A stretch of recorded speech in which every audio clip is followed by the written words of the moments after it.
Um vídeo com alguns argumentos em apoio a Israel, pelo que está acontecendo no mundo hoje, reconhecendo que Jerusalém de fato é a capital de Israel. Jerusalém pertence aos judeus, é a capital de Israel. Para esse estudo, um estudo muito rápido, eu quero utilizar 3 livros. A história dos Hebreus, de Flávio Josefo, que foi um judeu que viveu na época do Império Romano, e nesse livro aqui contém a Torá, que é o livro espiritual dos judeus. E 2 livros de um autor chamado Bernard Lewis. No caso, A Crise do Islã, A Guerra Santa e o Terror Profano, e O Oriente Médio, do advento do cristianismo aos dias de hoje. O Bernard Lewis é um historiador muito importante do mundo muçulmano. Você pode pesquisar na internet aí o nome dele e ver que ele é de fato um acadêmico. É um livro muito bom, muito importante. Em breve eu faço um estudo mais relacionado ao islamismo, mas hoje eu vou só fazer um vídeo em apoio a Israel. No caso do livro de Flávio Josefo, ele contém a Torá, contém bastante trechos da Torá. E revela, por exemplo, aquilo que nós já conhecemos, que os judeus eles estavam no Egito, eles saíram do Egito de um regime de escravidão e voltaram para uma terra que era de seu pai, a terra de Abraão, Isaac e Jacó. Quando eles assumem aquela terra, eles se estabelecem ali, dividem a terra em 12 tribos, no caso a nação de Israel, e ali eles formam seu reino. Né? Com o passar dos séculos, né, surge aí o rei Davi. Davi tem um filho, Salomão, e Salomão constrói o templo judaico em Jerusalém a primeira vez, né, na história, que foi um templo magnífico. Com o passar dos séculos, Jerusalém vem a ser conquistada, os judeus vêm a ser expulsos ali, a primeira vez foi pela Babilônia, no reinado de Nabucodonosor, e a segunda vez, né, Flávio Josefo escreve até a época de Tito, mas Tito só destruiu o templo, não chegou a expulsar os judeus.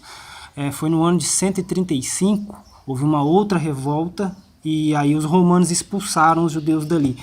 E foi ali que, depois dessa expulsão, no ano de 135, que os romanos, o imperador, colocou o termo ali de Palestina, que significa terra de filisteus. Foi um apelido debochado e ofensivo para ofender realmente os judeus que tinham sido derrotados e expulsos.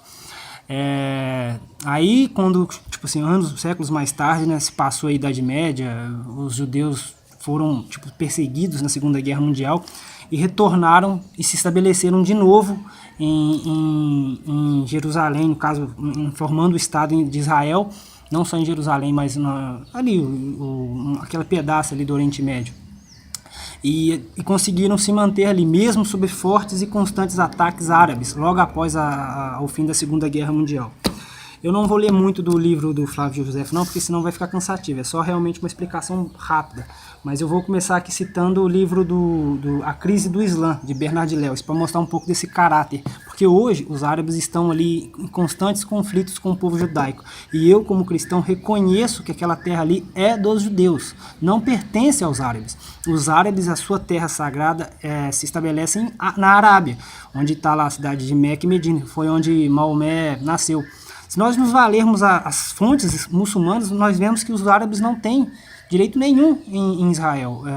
Por exemplo, até Maomé, quando estabeleceu ali seu reinado enquanto ele viveu, ele nunca cruzou as fronteiras da Arábia, ele morreu dentro da Arábia. Isso você percebe quando você lê uma fonte islâmica, no caso, a primeira biografia, Ibn Shaq, escreveu sobre ele e fala que Maomé nunca saiu, ele sempre viveu dentro da Arábia. Eu não sei de onde que os muçulmanos falam que ele foi assunto ao céu, isso é uma tradição tardia e é só um argumento mentiroso para poder falar que eles também têm direito ali, e não tem. Eu vou deixar isso bem claro ao longo do vídeo. Quero aqui citar um pouco, por exemplo, da página 51 do livro A Crise do Islã. Isso demonstra um pouco dessa identidade muçulmana, essa questão da guerra, do conflito, está presente desde o início. Vamos lá. A jihad é guerra santa. A jihad é apresentada às vezes como equivalente muçulmano das cruzadas. As duas são vistas como mais ou menos equivalentes em certo sentido. Isso é verdadeiro. Ambas foram proclamadas e lançadas como guerras santas da fé verdadeira contra um inimigo infiel. Mas há uma diferença. Há uma diferença entre as duas, segundo Bernard Lewis. As cruzadas são um evento tardio na história cristã e, de certo modo, marcam um afastamento radical dos valores básicos cristãos, tal como expressos no Evangelho, como de fato é. Jesus nunca incentivou a jihad. Isso foi um movimento tardio em resposta a constantes ataques que os cristãos sofreram, mas não está no caráter religioso. Os evangelhos não incentivam a guerra. Aí ele diz: marca um afastamento radical dos valores básicos cristãos, tal como é expresso nos evangelhos.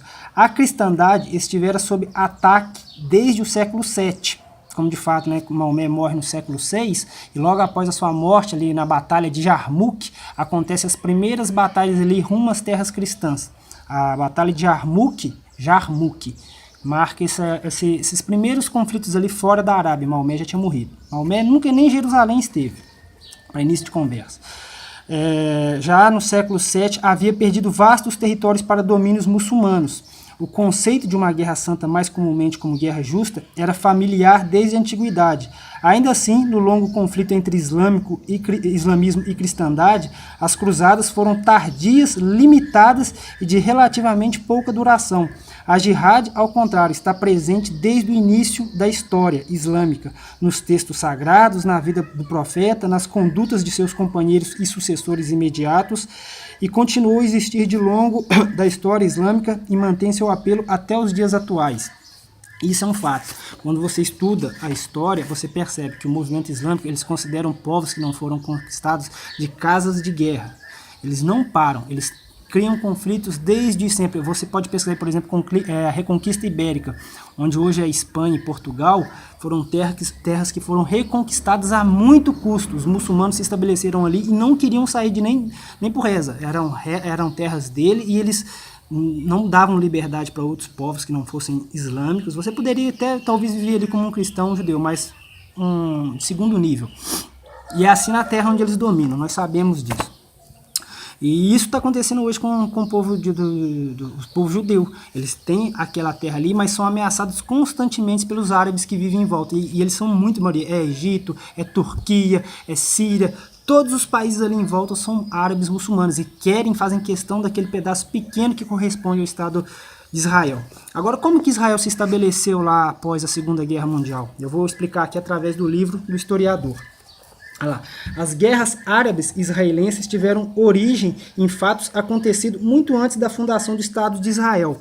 No caso, foi um pouco antes o final da Segunda Guerra Mundial, porque os judeus estavam sendo perseguidos na Europa e começaram a fugir, voltar ali para um ponto de segurança, que no caso era Jerusalém.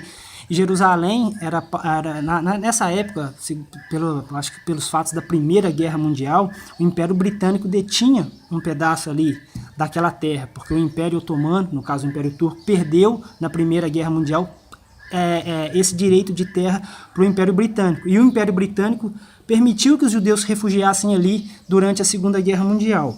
E os judeus chegaram ali em massa, em grande massa, por causa da perseguição nazista. Eu vou pular um pouco aqui o texto. Na história, o povo israelense estava até indefeso. Quem, se não me falha a memória, que armou os israelenses ali primeiro, mas foi uma vez só, foi a União Soviética. E depois os soviéticos abandonaram Israel, mas aí os Estados Unidos assumiu e continuou a defender aquele povo, tipo, mandando armas, fortalecendo o exército deles, o exército israelense. Isso aí durante a Guerra Fria, logo após a Segunda Guerra Mundial. Deixa eu ver aqui.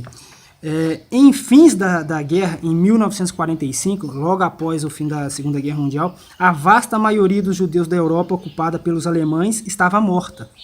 Porque nós sabemos que os alemães ocuparam França, Polônia, vários territórios da Europa, onde haviam judeus, que foram encaminhados para os campos de concentração.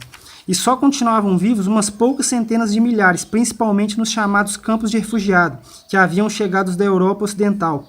Voltaram para casa e se reintegraram sem maiores dificuldades. Os que eram originários da Europa Central e Oriental, de países que sofriam sublevações internas e invasão e ocupação estrangeira, enfrentaram maiores problemas. Com grande frequência, quando tentavam voltar, eram recebidos com hostilidades e violência. O povo judeu sofreu muito nessa época. Por seus antigos vizinhos, muitos, por consequente, em vez de terem que suportar um novo ciclo de repressão e perseguição às mãos de relutantes compatriotas, preferiram correr o risco da viagem para a Terra Prometida, no caso de Jerusalém. Foram lá que eles chegaram e se estabeleceram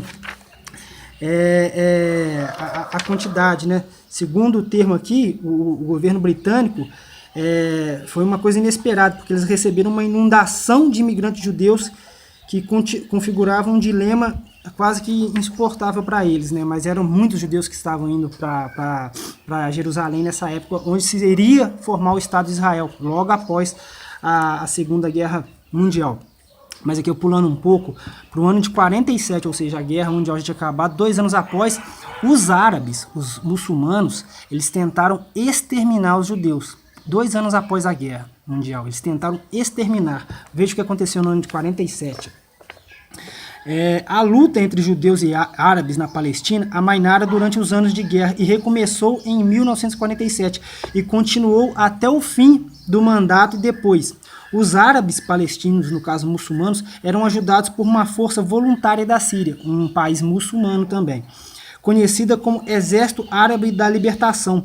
Com a criação do Estado de Israel, imediatamente reconhecido pelos Estados Unidos, que eram favoráveis a Israel naquela época, e pela União Soviética, que também ajudou, a intervenção armada dos Estados Árabes vizinhos, o conflito assumiu dimensão internacional. A luta pela Palestina era, nesse momento, uma guerra entre Israel e árabes. Lembrando que Palestina nem cidadania é um termo que foi criado pelos romanos para debochar dos judeus. Contra todas as desvantagens, parecia haver pouca chance de sobrevivência para o novo Estado. O exército de Israel era muito menor em número, e era um novo Estado. Havia pouquíssima chance. Eu acho que na época, quando aconteceu, ninguém acreditaria que Israel pudesse vencer. Contra todas as chances de sobrevivência, após algumas semanas, veja bem o que aconteceu.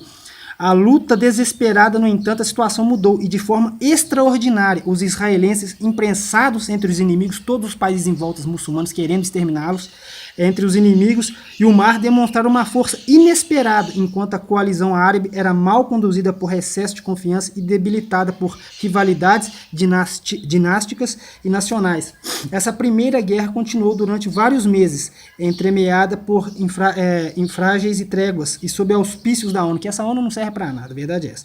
Nessas fases consecutivas ocorreu uma mudança decisiva na situação militar. O Estado israelense resistiu ao primeiro ataque árabe, o primeiro ataque muçulmano, e que era mantido pelas forças dos estados vizinhos, no caso países muçulmanos fortalecendo aquele exército. Estados vizinhos,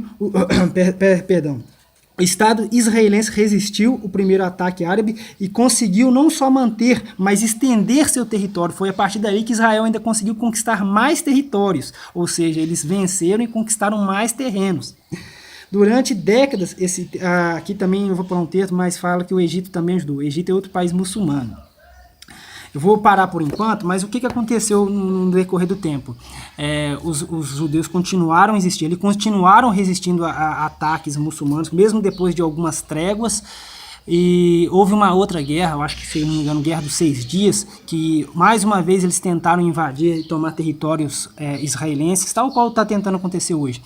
E os israelenses em 6 dias tiveram uma vitória absurda sobre os árabes e também conquistaram mais territórios muito grandes. Por que isso acontece? Por quê? Porque os árabes tentaram, de forma clara, exterminar o povo judeu. Uma das coisas que eu vejo que acontece, isso pode ser traçado através da história, você vê que esse caráter persiste até hoje. No caso, os islâmicos, os muçulmanos, é uma questão religiosa. Os muçulmanos, eles entendem que Moisés para os judeus e Jesus para os cristãos foram verdadeiros profetas no seu tempo. Mas o Alcorão é aquilo que complementa, no caso, aquilo que completa, e encerra a mensagem, no caso de Alá, de Deus aos homens. Por isso, eles dizem que Alá é o seu Deus e Maomé é seu último profeta. Uma das coisas que eles fazem quando eles conquistam uma terra, no caso os muçulmanos, eles fazem o seguinte: eles conquistam um terreno, por exemplo, cristão ou judeu, e aí eles estabelecem ali, eles confiscam o templo. No caso do Dom da Rocha, foi confiscado por eles uma época, e aí eles fizeram ali uma mesquita. Para quê?